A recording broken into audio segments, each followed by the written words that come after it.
of course, ladies and gentlemen, this is Questlove Supreme. I'm your host, Questlove. Shout out to the fam, Sugar Steve, Fontigolo, Unpaid Bill, Laia. Let me see, how am I going to start this? I will, like when people often say, I don't have any regrets in life, no regrets whatsoever. I might have a slight regret. Oh, my goodness. My slight regret is, I would say my slight regret is that it took me 5 decades to reach a point of, and I'll say this with air quotes, enlightenment. And even that's questionable. Would you say musical enlightenment?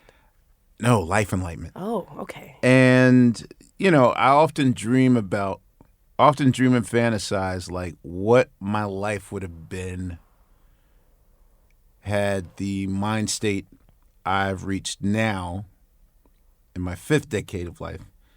Like, what would have happened to me if I had this power? Well, I've always had the power, but I just never turned the light on. If I had this at, say, in my early 30s or even my early 40s, I dream about like how magical my life could have been if my like self-confidence or my creative process or my spiritual grounding, all those things, or just the overall philosophy of just dealing with things that we deal with every day. 100%. Like people pleasing and all those things. Yes. And that's just me wondering about like if I were in my 30s and 40s. And, I'm giving the honor of talking to a human. Secretly in my mind, I say Pleiadian. But yes.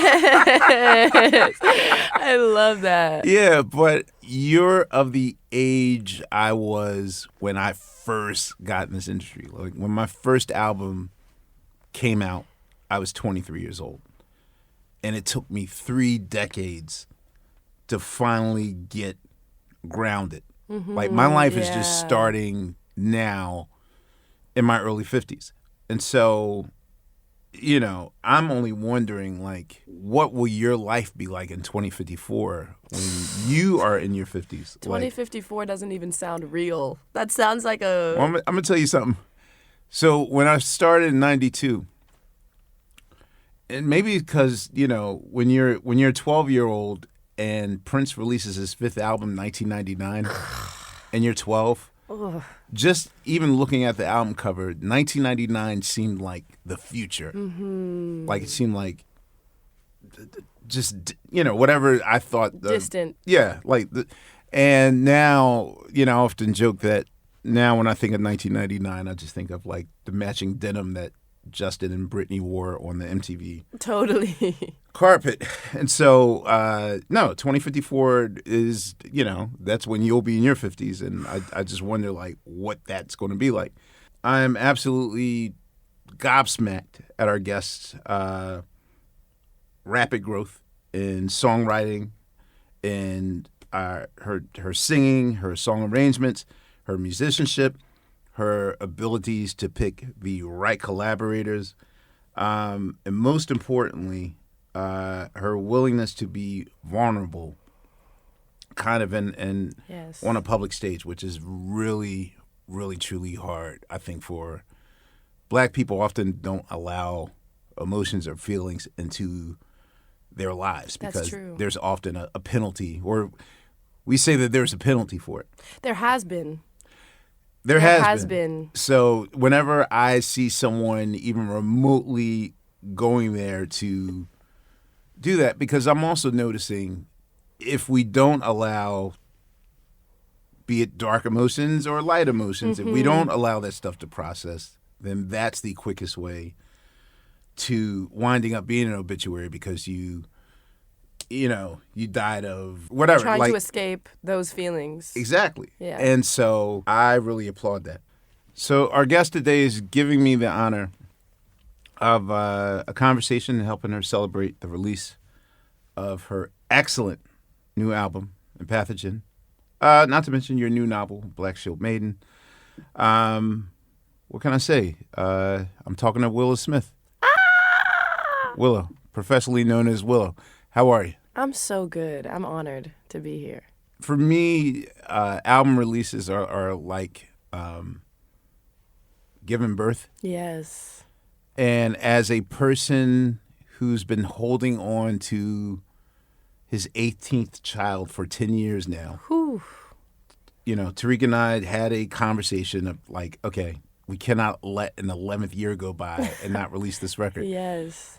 What is the feeling when you let it go into the public? Talk to me about 24 hours before. What's the thoughts in your head? The thoughts in my head are, oh my goodness, I've been talking myself up this hill and it's going to come out and no one's going to think it's special. And I'm going to be sitting there going, oh, shouldn't have trusted myself that time. That's the dark end of it. Oh, so you thought there was going to be yet another tree that falls in the forest that no one, just people shrug? I was hoping in the depths of my heart that it wasn't going to be, because I really put my heart and soul into this and crafted it in a way that I felt like it deserved, you know, a little bit of recognition even. But no, those are the dark thoughts that go through your mind. But then there's this feeling of excitement, like, oh my goodness, like, what if it really is as special as I really think it is? And so those two sides are kind of warring with one another. I'm gonna explain to you how I let your art into my life, because it was the most unlikely. I mean, yes, I've always been aware that you existed. Yeah. Like, I'm a guy that takes in everything, but I think when you take in everything, you don't sit with it. Mm-hmm, and totally. So it takes a lot for me to sit with it past the purchase date. Yeah. Like, I'll listen to each record, and not the obligatory, like, okay, I'll give it a 30-second test, next song, 30-second test, next song. Like, I'll sit with an album or so. We are speaking, let's say, a week after what I'm calling the unfortunate sparring rounds of Drake and Kendrick Lamar. And, of course, you know, hip-hop is one of those things in which, it's almost like prayer. If two or more are gathered, then, it's going to be a conversation about it. And I told a friend of mine, I said, I love Kendrick's work, but I see Kendrick's work as almost so overwhelming that I take it in like a movie. Like, I love Raging Bull by There's Scorsese. so much information. Right. Yeah. I've seen Raging Bull like 7 times. Totally. I've listened to Thriller probably 300,000 times. Mm-hmm. And it's almost like with Kendrick's The whole album. Yeah. Yeah. But with Kendrick's work, it's not, he doesn't release the kind of music that, like, I'll just put it on the background and, Yeah, you got to listen. You got to look and stare at the speaker. And Yeah. And especially with this latest round of work, like, I found myself on YouTube, like, slowing the pace down to the slowest to absorb it. That's the one thing I love about old school rap. You can hear what they're saying. Or my mind's just getting older. My mind's getting older. No, I feel the same way. No, but I feel like your generation is way more advanced than my generation, as it should be. It's evolution, as it should be. I'm tempted to be like, advanced in like what ways? Because I would be the one to say that, like, you being like, let me slow this down so I can listen to it. Like, to me, that feels like, oh no, we're just getting so fast that the idea, like, our minds are like chipmunks. You know what I'm saying? Like, we're getting to where it's like, like, what are we even saying? Well, which is why I was really shocked at how blatant and direct you are with your messaging. Mm-hmm. You know what I mean? Yeah. Like, the second you said the word feelings, I stopped. And I was like, wait, black people never talk about feelings. Yeah. We avoid feelings at all costs. Right. And then when you went to the bridge about I have big problems, you kept repeating it. I was like, wait, I have problems too. And yes. Wait, is she singing about me? Like, literally. Big Feelings is, I used to call it an anti-pop song, but I legitimately feel like it's actually a pop song. Like, it's crazy. It is. It's small. So George Clinton once explained the magic of funkadelic songs. Mm-hmm. A great example is Not Just Knee Deep, where Not Just Knee Deep is like a 10-minute song on their album, in which there's about maybe 17 micro courses. Totally. All courses, not verses. And it sticks to you. And thus it's like, okay, well, this part, De La Soul used that for Me, Myself, and I, and Snoop used that for this.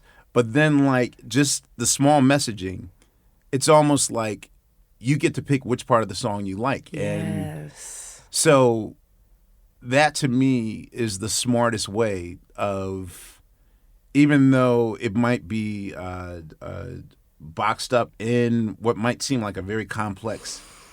It's gift wrapped in a very complex wrapping. But it's simple. Exactly. And that to me is also the magic of, you're doing something I haven't seen since the days of Prince. Because I think people have the idea of Prince is that, he was this really complex musician. No. He literally made 3-tier work. Exactly. Which is like, he gave something for the mathletes and the nerds in the back. Yes. And he had something that even 5-year-olds could follow. 100%. And somewhere in between. So you do that. So what I want to know is, I have reason to believe that your evolution journey starts the day. And, disclosure, yes, I've read your dad's memoir twice. Totally, yep. I read it twice. Wow. And so when he talks about the haircut. Yeah. In that moment, my first thing was like, wow, like what young teenager has that much? I wasn't even a teenager yet. Well, you were 11, 12? I was like 11, yeah. I was like, wow, that's serious. Like where a person has that much conviction to know what's for them and not for them. I just knew in my heart of heart, I was like, I'm not the whip my hair girl. Like I am the whip my hair girl, but like I'm not though. And I was so deathly afraid. Like in my heart of heart, I was terrified. So walk me through the 24 hours before you, first of all, what was the process of what? Look, as a person with his hair, like for me, that's like no, I feel my you. life, my superpower. Yeah. But I often wonder, like, what would happen if I were to, like, is that a new life for me? Because Lenny Kravitz is like everyone's done it. In the Rastafarian tradition, they say that like your hair carries like so much energy. It is your power. Right. But I think that they say it's your power, so they don't cut their hair off. They're like, no, we're gonna keep it. But with your power comes so many years of like. You have to work for that power, and that power comes with pain. That power comes with, like, a sense of, like, whatever you had to go through to gain that power is in your hair. And so for me, I was like, I want to shed this pain that I've experienced. I want to shed this. And, in my weird, like, preteen mind, I'm like, you knew that also kind of want to 11? piss my parents off a little bit. But you knew that at 11? I didn't know that at 11, but my heart, my gut, my heart was like, my heart knew that. My mind was like, oh, I feel uncomfortable, and the only way that I can express this uncomfortability is through doing this. But I look back and I'm like, no, like I knew, I was terrified. I knew I was not this person. I knew I was not this person. Did you know that you were going to wind up being this person? I didn't. That's the part. That's the part that's really funny to me. I really didn't, but I hoped and I prayed, and I remember I might have been like 12 or 13 years old, and I remember just breaking down into tears one day and being like, am I ever going to be a real musician? Like I know that like I sing songs and stuff, but like I don't feel like a real musician. So that must mean that I'm not. And I legitimately had a whole moment where I was like, oh my gosh, like I don't want to be in this middle ground anymore. Like I want to be a real musician. And then I started playing the guitar at 14, which is late. Mm-hmm. To me, that's late. Mm-hmm. And that was me starting my journey of like, no, I'm not just a singer or a person who just like writes songs sometimes. Like I want to create myself. I want to create this journey of musicianship. So at 14, you had zero knowledge of how to handle this? If somebody played me on the piano like a major third interval, I wouldn't be able to tell them that it was a major third interval. So like in my mind, I'm like, that's like, okay, like, are you really a musician? Or like, you just like making songs? All right, so we will say that the pandemic started, like March of 2020. Mm-hmm. Let's go to like July 2020. Mm-hmm. What's your morning routine? Like the world still stopped. I assume that I know my world stopped. Yeah. I assume that even yes. For all of us, the world stopped. Yes. So what's your morning routine? Because it wasn't until my guitar player said, yo, man, you follow Willow on Instagram? So your guitar player brought me to you. Dog. Wow. The top musicians. That's amazing. The top musicians. He said, yo, you follow Willow on IG? And I said, yeah, I think I am. He's like, dude, like, her advanced. Wow. Now, here's the thing. There was a period between 2003 and like 2015. Yeah, I feel that. Where I was eye rolling every hip. Like, there was a point where, like, okay, Andre was doing Prototype on the BET Awards with the guitar, not knowing how to play the guitar, but it looked cool. Yes. And then Wayne came on stage and guitar, not guitar, but it looked cool. Even Jay-Z had a moment where he had the headline, he had the whole ordeal with Oasis about him headlining the thing, and he started his show doing Wonderwall with the guitar in his hand. And so suddenly I was just like, okay, now we're just in the age where a guitar is an accessory, but people don't know how to play it. But let me tell you something, though. What? Just real quick before you continue. Yeah. The guitar is also a symbol. A lot of people, I feel like you're vibing with the aspect of, like, a lot of people use it performatively, not like, oh, I can actually play this instrument. It's like, Right. oh, da-da-da-da, like, I'm holding a guitar. That's cool. Right. But I look at it in the sense of, like, underneath all that, people know that the guitar has always been a symbol of the culture. The guitar has always been a symbol of, like, I am stepping out and speaking on something of the culture, and the guitar has always been the driving force of that, And I personally, when I see things like that, I'm like, wow, they are recognizing and they want to use the guitar as a symbol, not necessarily as an instrument. Right. Which What it represents. you know what I'm saying? Okay, so you're it's glad like, you're a glass half full person. Pre-2020, I was very dark, cynical. I feel that. And, I'm changed now. But back then, so when he said that, instantly I was like, all right, She's just great. holding it. Another guitar. Yeah. And he's like, no, dog, like, I'm serious. Yeah. And I'm like, well. The fact that it was your guitarist. Right. So that's the thing. And I was like, wait, you seen her play? He's like, dog, she's kind of killing it. Wow. I said, what? And, sometimes the algorithms might not have you see a person. 100%. And I went there and I was just like, oh, snap. When did I miss this? When did I miss this? And so tell me, like, how did that process? Okay. Soup to nuts. Okay. So I started playing the guitar at 14. Right. And I personally was like, oh my goodness, like, I had tried to play the piano before, like when I was younger. I had tried other instruments and they never really stuck. And I've kind of felt like, man, like, I kind of felt a little bit of failure energy. Like, I was like, damn, I missed it. And Missed so your then opportunity. I missed my opportunity. And then I was like, you know what, Willow, stop, get out of that mindset. Like, just play every day, just play every day. And, I went through, I had a moment where I was doing, like, classical guitar, nylon string, like I had a moment where I was doing flamenco guitar. I went through a whole bunch of different phases that nobody really saw because I was just trying to find it. I was like, how do I want to play the guitar? What do I want to do? And, I feel like... Well, let me ask, when you decided, okay, this is going to be a part of my life, and you're, because you also have to see something, visualize it or whatever. Yeah. What were you visualizing in terms of, like, your mastery of this thing? Weirdly when you enough, close your eyes, what's your vision? I back before I ever was, like, obsessed with jazz or ever, like, really was, like, listening to stuff, I would do an exercise before I ever had a guitar teacher, whatever, where I would try to sing. I would sing a melody and I would try to play that melody. Right. So I would sing a melody and I would try to play it, or I would try to be like, I'm thinking of a note in my head and I'm singing it. Can I play the melody as I'm singing it? Can I play it as I'm singing it? Okay. Which, now that I see a lot of beautiful jazz musicians who do like fully improvised things where they're just like scatting, but they're following each line with their guitar. And even before any of this, that was my idea of mastery.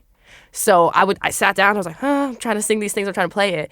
And weirdly enough, it's like from that seed, it's just pick it up every day, bro. I'm honestly like... How many hours a day?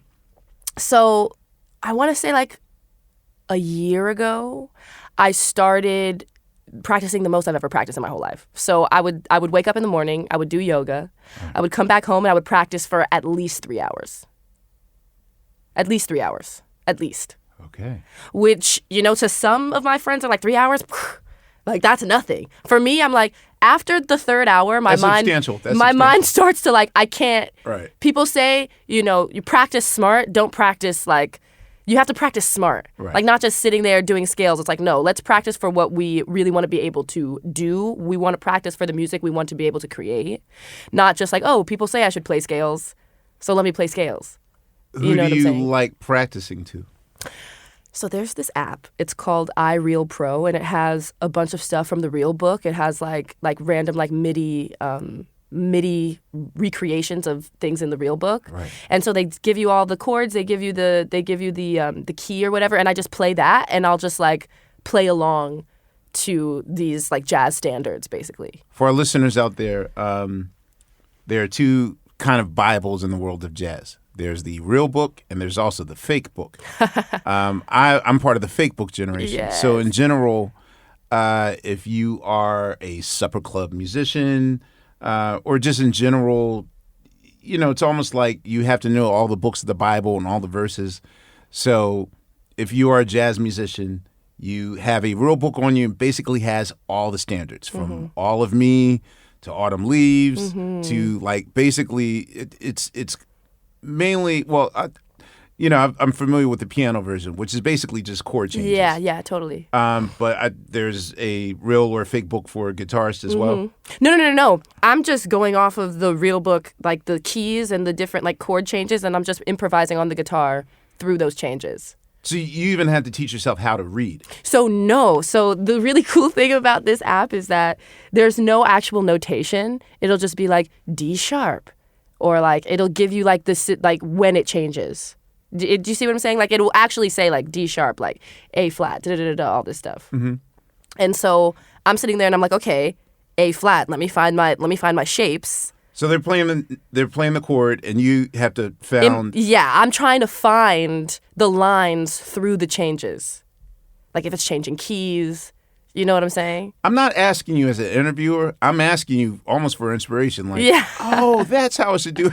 No, totally. Like just playing through the changes. And I'm not, my mind doesn't work in the way of like, oh, like now I'm in this key. Like my ear, I just go off of ear usually. But I've been trying to like get that strength of like, no.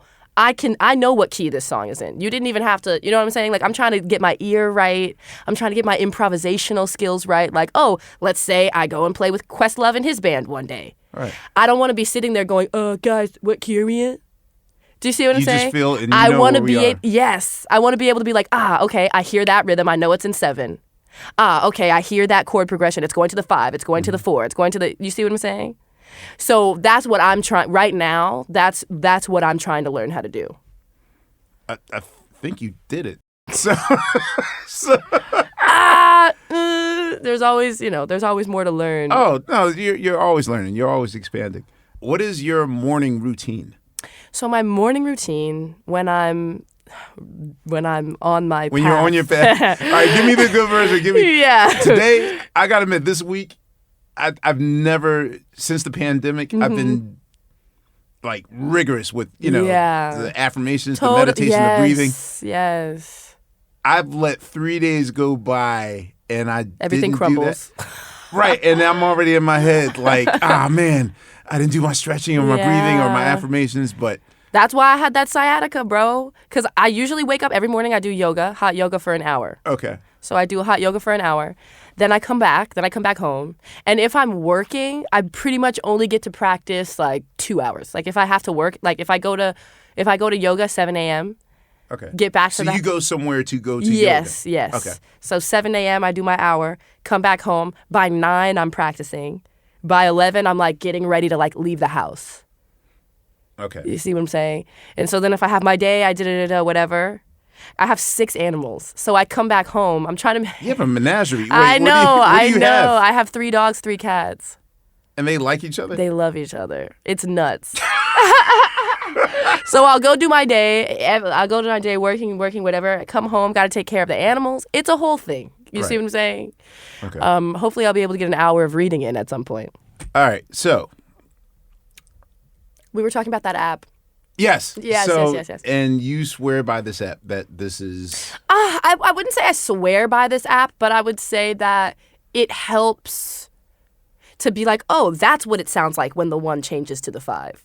That's what it sounds like when the da-da-da-da. Like instead of just seeing it as like mathematics on a page or seeing it like a concept, it's like, oh, wait, no, that's what it sounds like.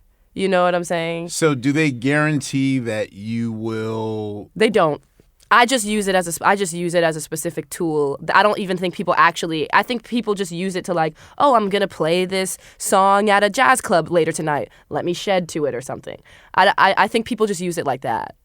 At what point were you coming from... Mary Had a Little Lamb and Yes. For Elise Yes. to... Bernie Kessel levels and Joe Pass levels of... I wouldn't say that I'm there, but I would say I've seen the Ella Fitzgerald. Okay, explain to me the Ella Fitzgerald obsession. Okay. Yeah. So I pretty much, during Coping Mechanism, so that was my last album. Yeah. I made friends with a really amazing musician. His name is Chris Griotti. Mm-hmm. And the way that he was, I've always been a harmony addict. So like whenever I start a song, I'm like, oh, harmonies, and I just never end. I'm like, okay, I need to stop. Right. So he had that same thing, but while he was going through it, he was explaining to me like, this is like the layers of the harmonies. Like he was explaining to me music theory from a point of view that I had never heard it before. Do you see what I'm saying? So from before I met him, I was like, oh, this sounds good. I'm going to layer this. This also sounds good. I'll layer this. I'm not thinking like, oh, that's the sharp 4. That's the major 3rd.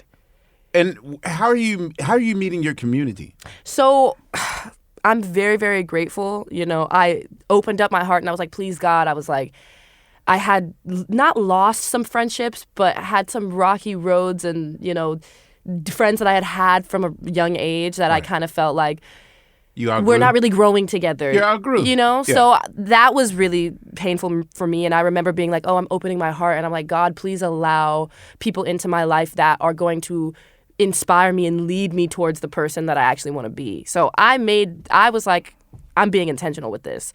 And I legitimately feel like the universe was like, you shed some leaves. Here are some people in your life to like uplift you a little bit. That's my biggest fear.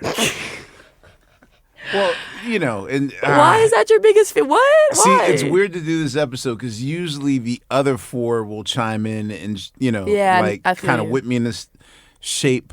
You know, my main addiction was working, workaholic. Yeah.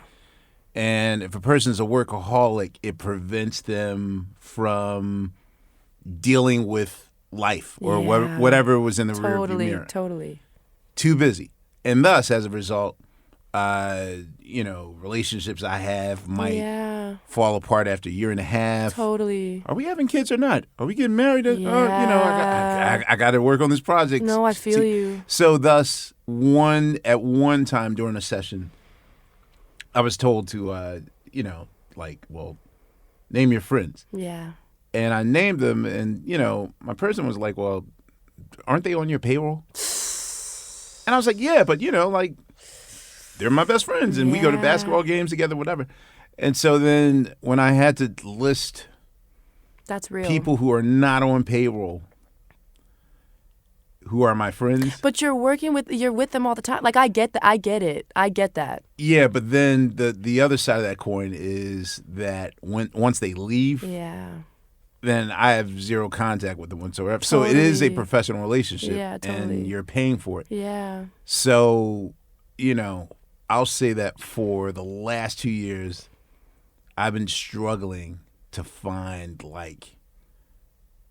friends whom I have no professional ties That's with. the struggle of my life.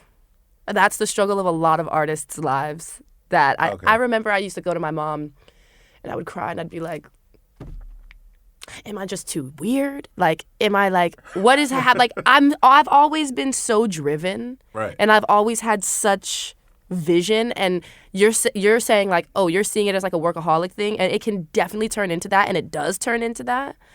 But we're people who have a vision, and we're people who really, maybe too much, care about that vision and making it come to fruition. Mm-hmm. And even so much so that we might be this stuff over here, no, I'm intoxicated by the vision. So I get that part of it. But I would go to my mom and be and she would always tell me, you're going to find your tribe, you're going to find your tribe. How do you avoid the trappings of what people outside of your dome or your world would see as an easily, as far as what we know of anyone raised anywhere near Hollywood or that sort of thing, it's almost like a one-way ticket to the same filtered path. To the same unhappiness and disillusion. But here's the thing: I don't want to be judgmental to say well, obviously that person is unhappy, whatever. It's they are what they are, but you could easily just okay, and who knows? You might come out with a sneaker line one day or whatever. Or I'm not being. I might come out with a sneaker line or go to rehab. Who knows? Right. The world's my oyster. but you know what I'm talking about. I do. For you to have not fallen down the same path that I've seen everyone your age go down. Totally. That's miracle enough. Yeah. So but I almost feel as though you didn't necessarily have to hit a rock, but based on your lyrics also, I'm okay, there might have been a rock bottom point that we don't not people privy who of. have watched Red Table Talk know things. Right, exactly. But what I will say is we all experience darkness. I've experienced crazy darkness in my life, but that darkness has weirdly enough, informed and inspired my my love for life in such a weird way. When you really sit in that loneliness and you really sit in that Pema Chodron, she's a Buddhist monk. Mm-hmm. She calls it being on the edge of a needle. You're a beetle on the edge of a needle. Mm-hmm. And if you move, you're gonna impale yourself. Yeah. See what I'm saying? You're oh my God, this stings, I'm about to die, and then you're you impale yourself. Right. You know what I'm saying? But if you can just be still, and it's painful. You're on the tip of a needle, but if you can be still, you won't impale yourself. You know what I'm saying? So how do you have the knowledge to know that? Okay, so what I've learned about feelings, coming back to feelings again, is oftentimes when the dark feelings come through. Mm-hmm. As humans, what I've learned about emotions is, some people say 37 emotions, some people say 280 emotions. Yeah, totally. But when we get to those dark places, suddenly, this is uncomfortable. Yeah. What makes me happy? Yeah. And let me get to happy. Happy is the good feeling. I remember happy. But I maybe learned 2 years ago that you even have to let dark emotions process. Man. And so how do you, without the temptation of self-soothing, mm-hmm. how do you get to that place where you're comfortable? Weirdly enough, I'm a year into this. Self-soothing is actually a good thing. Self-medicating. You see what I'm saying? Okay. Self-soothing is actually what we're all trying to learn. Self-soothing is, I personally believe, one of the important hallmarks of adulthood. Because, when we're still, and shit, I'm a fucking child. I'm talking shit. But when we're still in that mindset of we're born and we need our parents. You see what I'm saying? And throughout our whole life, we're trying to gain our parents' attention, their love, you know, because deep in our evolutionary biology, deep in our minds and our hearts, we are wired. We see our parents and we go, you give me life. Like, you sustain me. Like, not just with the laughs and the cuddles, but you feed me. Like, if I'm not with you, I die. You see what I'm saying? Yes. And so as life goes on, you know, you have a boss or you have your you know, your partner. And you're like, well, how am I going to get love from them? How am I going to get attention from them? You see what I'm saying?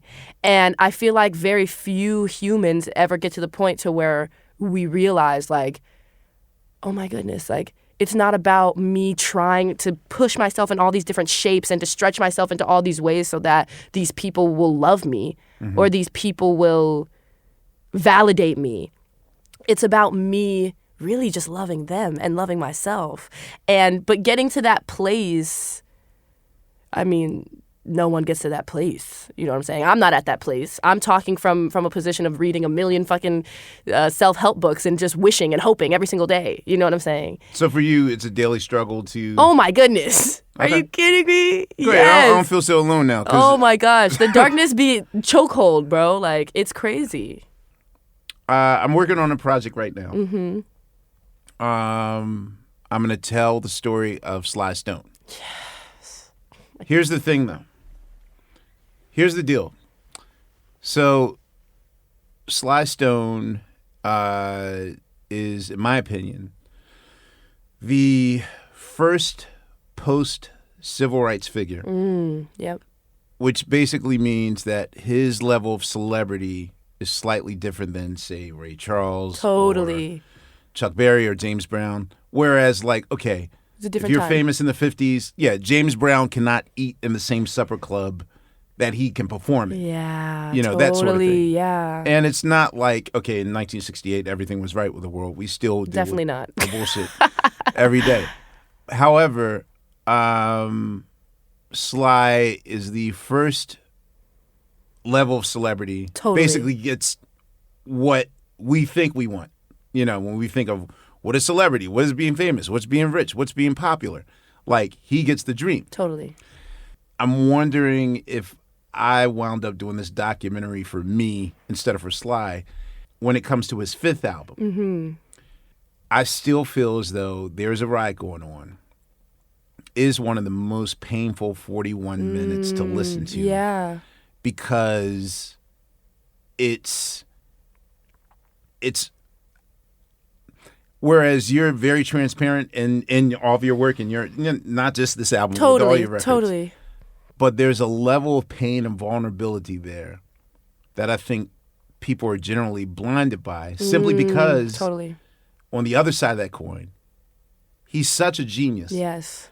Like, essentially, Riot, in my opinion, is his 27 Club entry. Even though he's Yeah, still alive. Totally. He's wow. still alive at 81. Okay, yeah. No, I feel you. I get it. It's someone falling on their sword. I have a theory that Black success is just as traumatic as failure because Yeah. there's often times in which when something really good happens to me, Totally. suddenly I feel guilty about it because I start thinking about All the other people. who you're going to alienate, who won't talk to you anymore because, Yeah. like, oh, you're too important to talk to me. Or it's a more isolated loneliness. Culturally speaking, you're always feeling like, well, am I doing too much? Am I selling out? Totally. Am I missing my connection with where I started? Yeah.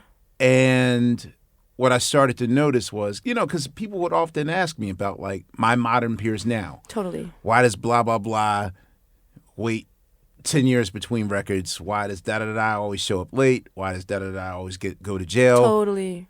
Why is everyone dying before 60? Yeah. Why do we start addictions and all these things? Out the gate, we didn't even talk about Whip My Hair. Like, the fact that out the gate you got this love. Like, I'm only telling you like 3% of the excitement I feel about this record. Totally. Because what I don't want to do is make it so overwhelming that now when you start to go in another direction, you're in your head about, well, damn, people really loved me when I was. I mean, I had that experience with coping mechanism. Like, I felt the energy of like people being like, oh, well, people love you doing rock music. People love you in this area. And I did have a moment where I was like, well, do I just make another rock album? Because it seems like people really liked that. Mm-hmm. But in my heart of hearts, I don't know. I don't know. I'm just super connected with my gut feeling. And my gut feeling has led me through my entire life. And I hope that I can stay connected enough to it for it to lead me till I'm no longer here. But my gut feeling was just like, you can't make another rock album, bro. Like, you just can't do it. Like, do you feel like you're speed dating to find like what's my fit? No. Who knows what you'll feel? I think that I have been experimenting with so many different kinds of music and gaining so many different tools to continue to make so many different kinds of music and continue to gain so many different tools. I think my favorite musicians are the ones who do whatever the fuck they want and who do it well. Right. With like the most trained scalpel in the world. And that's what I'm going for. That's what I'm going for. Okay. I'm going to try a new twist on an old question. Please. House on fire. Okay. All right. Well, you live in LA anyway, so I know, so that's pretty let's say, you like, can think about that. you okay, so after you've saved your menagerie. Yes. You can only save 5 records from your collection. I'm going to ask 23 you that question, and then I'm going to ask 13-year-old you that question as well. So, 23 years old, which 5 albums are you saving from your record collection? Okay. Purple Rain. That's gonna be number 1. That's your go-to Prince record? That's gonna be I'm sorry, that's gonna be number 1 for me. Really? Or Sign of the Times. Okay. No. Okay. Let me not. Okay, I'm gonna put both of them in there. I'm gonna put Purple Rain and Sign of the Times in there. So there's 2 in there. Okay. I'm gonna put D'Angelo. I'm gonna put D'Angelo in there. I'm gonna put Which Voodoo one, in though? there. I'm gonna put Voodoo in there. Okay. I'm gonna put D'Angelo, Voodoo. I'm gonna put Goldfrapp, Felt Mountain. Word. Okay. How All is right. that 4 already? Is that 4? You're up to 4. And then I'm gonna put. And then I'm gonna put that one Hiatus Coyote album. Mood Valiant. Okay. Yeah, so that's my 23-year-old Okay. one. Oh man, 13? Well, I feel like you were even musically advanced at 13, so I might push this back to like 9. Oh my gosh, 9? Come on, man. We all have those records. I used to really love this artist named Lenka. She was really cool. She had a song. Weirdly enough, I think the song was called Like a Song. Ha! Lenka. Weird, yeah, Okay. Lenka. I think the song was literally called Like a Song, which is so weird. So we have Lenka. Okay. Imogen. I mean, I actually didn't get into Imogen Heap until much later. Hold on, 9.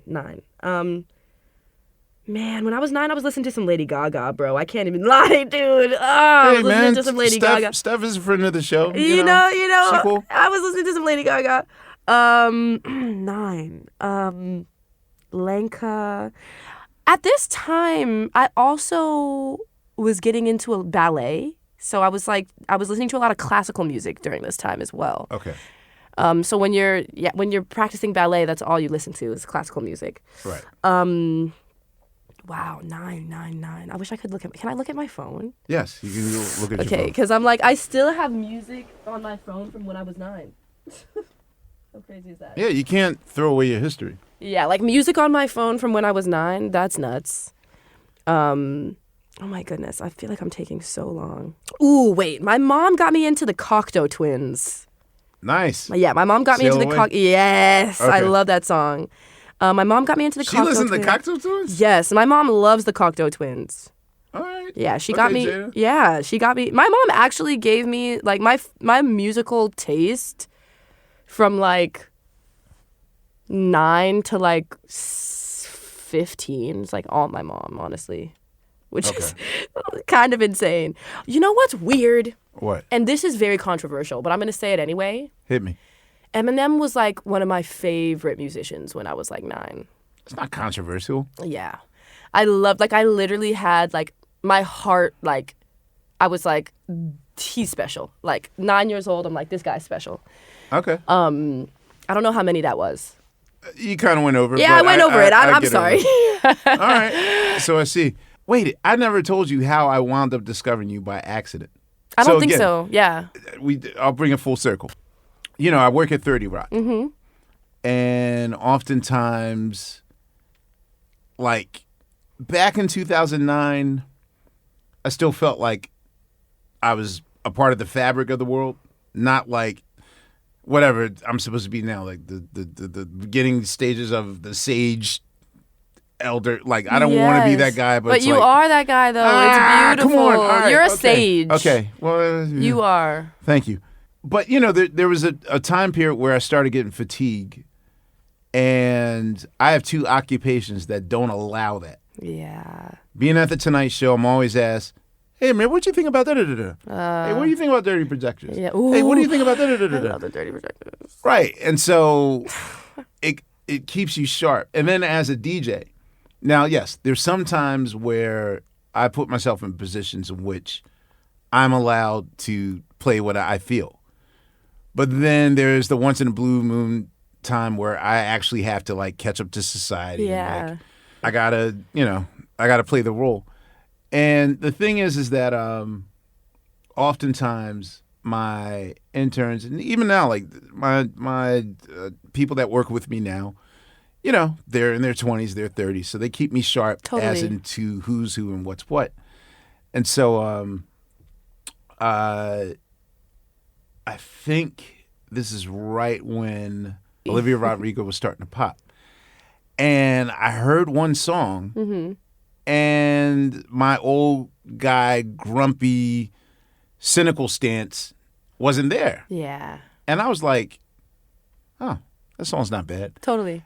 And then one of the interns was like, well, yeah, because the producer she works with is like kind of your age. And Yeah. like I heard a lot of reference, like yeah, MTV totally. rock references in there. Yeah, totally. And I was like, oh, okay. So I was like, there's no way that someone her age knows this reference and stuff. Totally. So I get home and I put my speaker on. And I was like, all right, let me see what else she has in her catalog that I might gravitate towards. So I was listening. And I'm the kind of person that when I'm still, no matter what, Yeah, I feel you. instantly asleep. But the thing is, the music's blasting. Yeah. And so I was sitting there on my... And at 5:09 a.m., I heard something. Yeah. I said, damn. Olivia Rodrigo is kind of incredible. Yeah. It's amazing ass shit. And I realized that I was sleeping on top of my iPhone. Yeah. And I felt the heat thing in the back, but it was such a deep sleep that I couldn't move it. Totally. So I fell asleep again. And then at around like maybe 6:37 a.m., another song came on. I was like, yo. And this time I got up, I looked.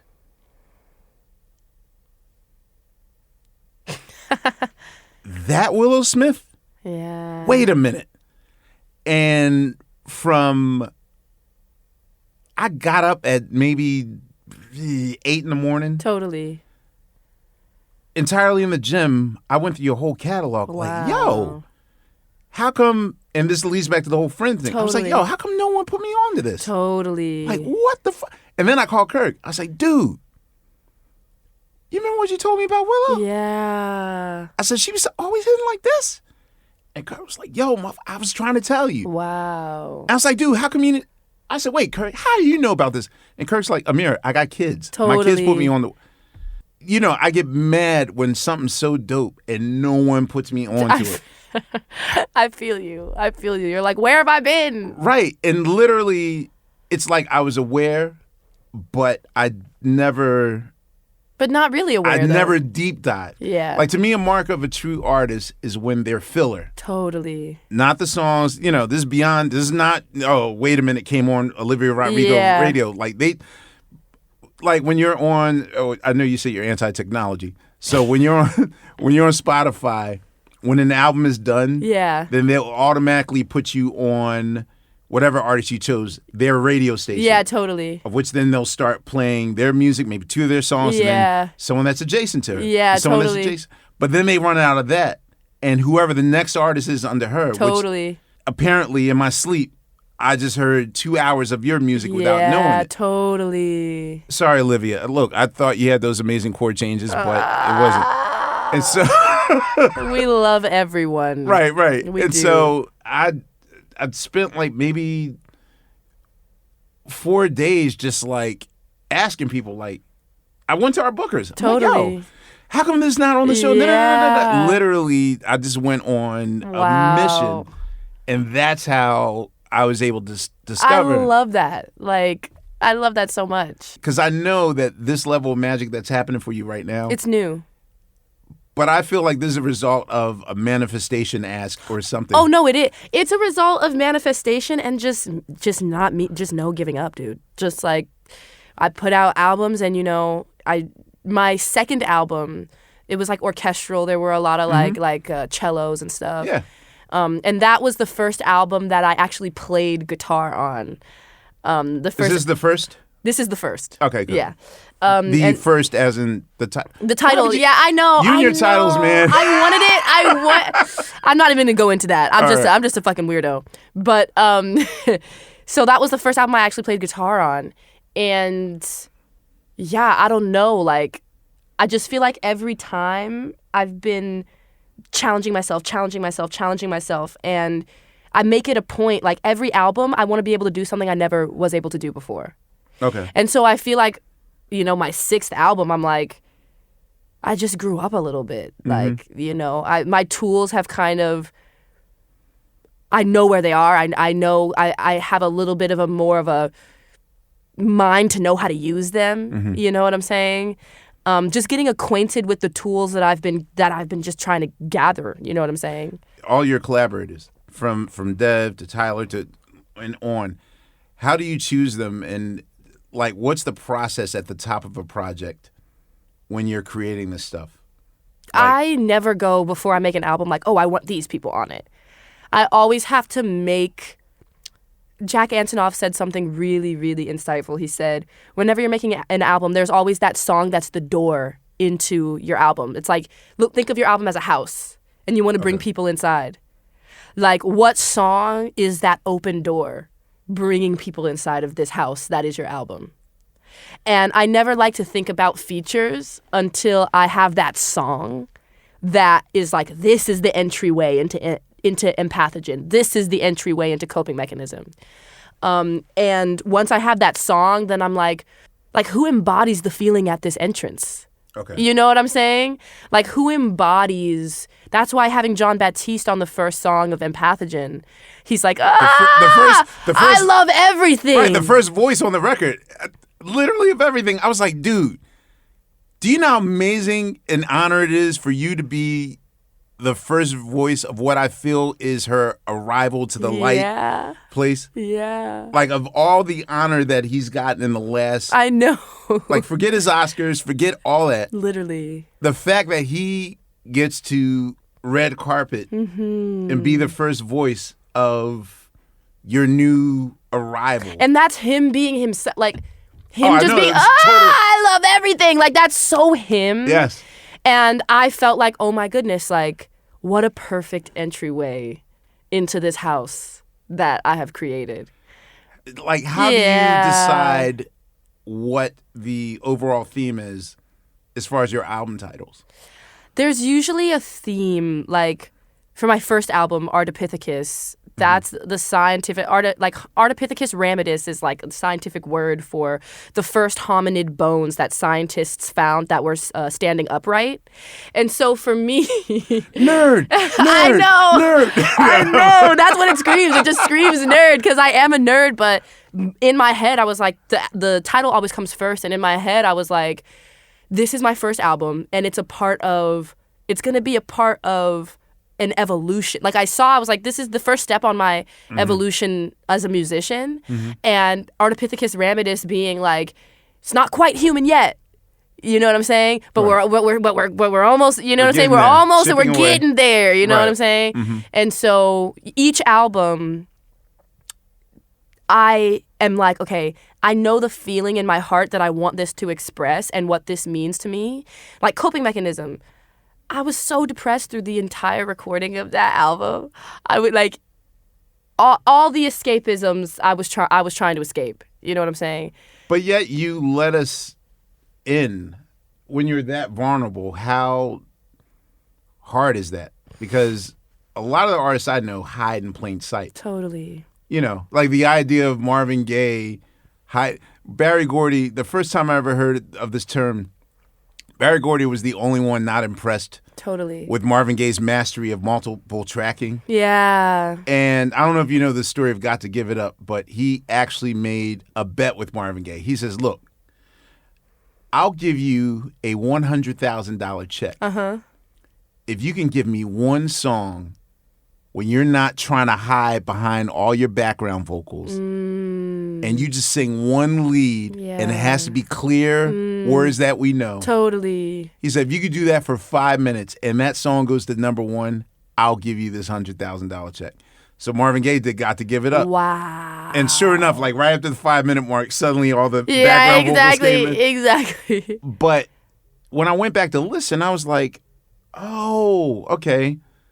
Marvin Gaye hides in plain sight where he's hiding behind all of his background vocals and you can't make it out and what's he saying and all that stuff. What was the decision to be that honest? I never really thought there was any other way. I feel like being a kid and being like, I don't want to have people pitching me songs and writing me songs and have other people producing them and then I just show up and da-da-da-da. Like, I don't want to do that. That whole realization was a part of me being like, this is not vulnerable. I'm trying to get to the top of that vulnerability hill. You see what I'm saying? So that whole thing for me going away from that way of doing things was also me searching for a way to be more vulnerable. And I've never really gotten off that path. I just knew that the artists that I love, the artists that make me feel like life is worth living, they don't hold anything back and they really tell you how it is. And I've always wanted to be one of those artists. That was never an option in my mind to like play it safe. Did you fear that we wouldn't receive it because It has not been received many times. It hasn't been received well. You know what I'm saying? Wait, time out. You read your press? Or you read your, whatever, reviews? I don't, but when you're on social media and you just put out an album or people are talking or whatever, and you just get a vibe from your peers, you get a vibe from, you know what I'm saying? And there have been many times where I'm like, that just didn't hit. Like, that's okay. You know what I'm saying? Like, that one didn't quite land, you know? Oh, wow. And that's okay. Because I wanted to know, like, my enthusiasm for this record. Totally. I was just as enthused as for your previous records, but I came too late. Totally. On the thing. Totally. So, what is your biggest fear in life? Not reaching my potential. Do you know what your potential is? Do you visualize what your potential is? I do. What is your dream then? That's a big question. You're so vulnerable right now. You can share it. Nothing's too silly. Nothing's silly. What is my dream? I want to be like a shaman who brings people closer to themselves, but I want to be a shaman through music. Yes. You see what I'm saying? Like the interconnectedness, like the science and also the spiritual aspect of it, and have it integrate completely. I thought you were going to give me the nerd alert, boom! But it's true, because I am a nerd, but I also... before 2020, I was hiding in plain sight, running from my shadow. My next project is going to deal a lot with metaphysical Yes. metaphysical living. Yes. And my goal is if I have a dream, my dream is to pry people away from what they've been taught. Totally. In terms of spirituality, the R word. Yeah. And letting go of the R word and letting more metaphysical spirituality in. That is so beautiful. Which, I mean, it's a lofty goal, but it's going to be hard because if you know us, you know that safety's our homeboy, and rather like expanding the scope of what it means to be a Black person, like, you know, what it means to be a Black person connected to God. You know what I'm saying? That whole aspect is like, there's so much room to expand that. Yes. There's so much room to expand that. No, I did my first journey like 2017. Wow. And so I was like, yeah, I want to be a shaman. Totally. But it's also like, well, I got to be this guy too. So how do I work my way into that? So I'm glad you said that. At least with you, I'm like, okay, I'm not crazy. No. Being a shaman a shaman is like being a monk or a shaman. That's what I always say. Being a shaman, yes, that's my thing. Okay, you say you were anti-technology, but okay. I wouldn't say anti-technology. I would say Do you watch television? I do. What do you binge? What do I binge? I really love that one show, Blown Away, where they blow glass. That's all they do? That's all they do. They blow glass. And they like make these insane glass sculptures. Okay. Where do I find this? Netflix? Okay. Yeah. Blown Away. Yeah, Blown Away. Okay. I thought you were going to say like the Gaia channel or something like that. No, it's like art. It's super artistic, but I wouldn't say. I mean, blowing glass can be spiritual. Or is it? No, people just go and they're artists and they blow glass and they compete. Wow. Like Blown what's Away. like? Yeah, it's called Blown Away.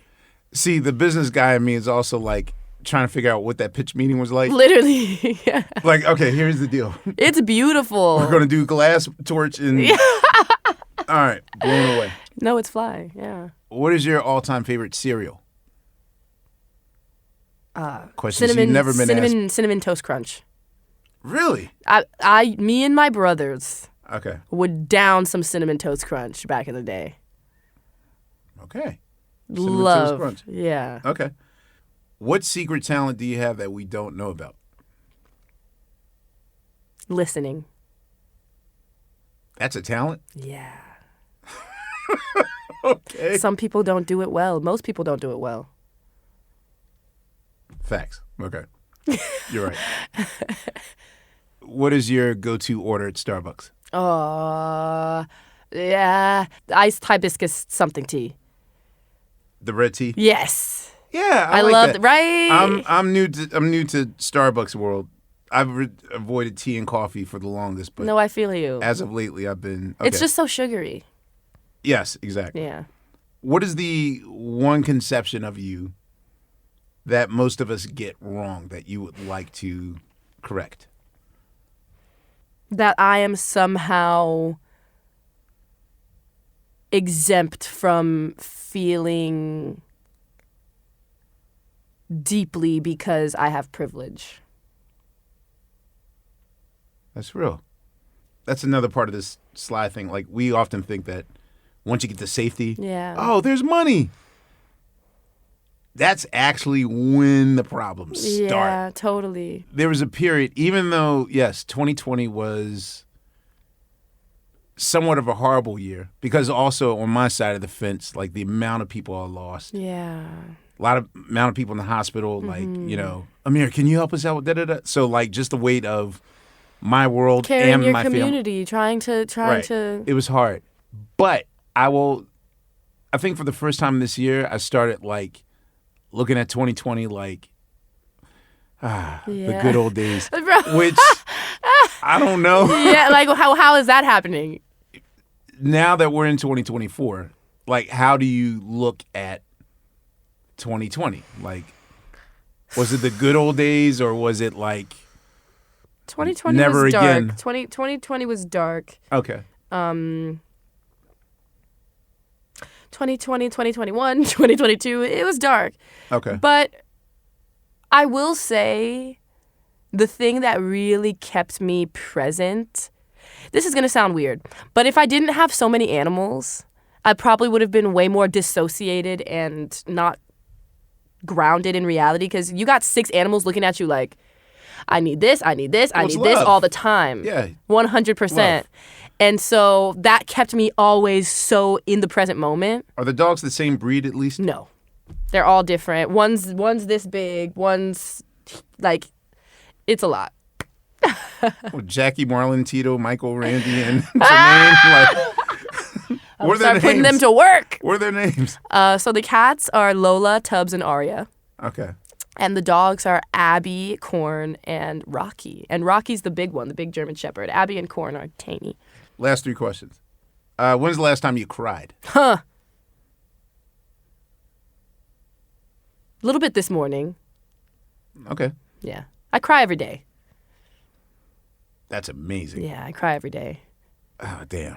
One of my biggest shames was like during one therapy session, they asked like, when's the last time you cried? And I was like, this decade. Ha! Wow, really? And they were like, whoa. They were like, you basically said that you haven't taken a piss in a decade. Is that what you're saying? And I was like, well, maybe 5 years ago at my boy's funeral, I think I cried. Yeah, again. It's so good to cry. Pre-2020 Ahmir. Wow, that's amazing. I wish I had that. That hyper emotionality. Sometimes I'm like, stop. No, I got to get to your level. I got to do that. At least your emotions are moving. Running. We got it. Yeah. All right. What's your favorite word? Recently, I've been saying voracious a lot. Okay. For future Scrabble voracious. games. No, I just love I'm a voracious reader. I love it's like you're so into it. You're so consumed by it. Last question. All right. You're in your 70s, and you have the luxury to retire. Whew. And let's just say the Earth is still here. Oh, man, I hope so. Flip a coin, yeah. Where are the 3 cities that if you did not have to work a day in your life ever again, would you just want to be and exist? What 3 cities? I feel like I'd be down to pass away, live the rest of my days in Oregon or Portland. Yeah. What do you know about Portland? I love Portland. I love Oregon. I literally road trip down there all the time, just for nothing. Or India. Dog, Portland until the kind of fuckery of 2020 that happened. Portland was my number 1 city ever because they have more used record stores. Totally. Their food truck game was so amazing. good, bro. Wow, I thought I was the only one that wrote Portland and Austin were always my 2 favorite. Yeah, the vibe is just so there. I don't know. Look, I cannot say this enough. As a guy who's been constantly grumpy, dealing with life. Well, no, not dealing with life. As a person who is as a person who's married to music. Mm-hmm. I've been in show business with since the age of 5. Yeah.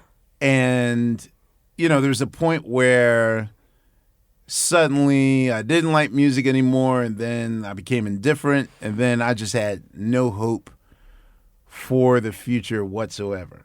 I want to thank you for just allowing yourself the space to be this artist. I needed to see it. Because sometimes we often feel like we're alone. Totally.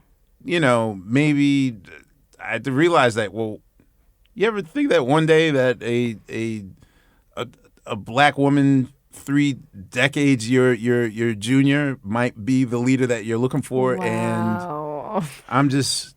And I don't think it's by accident of discovering your music and all those things. I want to thank you for allowing yourself the space to grow. And I know that if other people see it, it makes them feel that they can do it too. Yes. And maybe this is the paradigm shift I've been hoping for. Oh my God. So You're gonna make Willow. me cry. Yes. On behalf Thank you so much. on behalf of my QLS fam, shout out to Chick Steve and Bill and Laia Fontigolo, Jake and Britt. Thank you very much, Willow Smith. This was an overdue conversation. Oh, come on now. I'm sorry. Tell me a joke. All right, we'll end on this. Tell me a joke. I can't. I'm just so grateful for you. Thank you so much for this. Oh my goodness. You're welcome. Thank you so much. Oh my All right. goodness. Goodbye, people. Wow. That was awesome. That was Thank you. amazing. Thank you.